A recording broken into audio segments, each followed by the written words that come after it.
4-ში ვიწყებ, 4-შივე ვამთავრებ.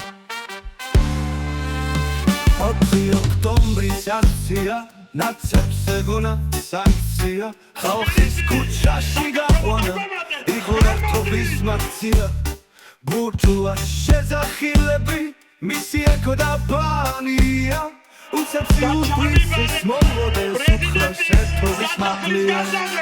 ლოკაცია გისასახლე, პრეზიდენტის საკარია, დაძრული მასა ნერხვისა, ჯალათნი გზათა მამათა ვლელია, იკამისულთა სასახლეს, გარშემო ბუნდერია, მათი განზრახვა სასახლეს, დამხობა ცეცხლის ალშია, შელვარდნილებს ანაცებსა, მოსტომები აქ პარპაში, ორი და უცებ რა მოხდა, გამაჩნდა ერის მსვლელია, უცებ დაშალეს ჯალათნი, ტრაქში გათხარეს სანქცია.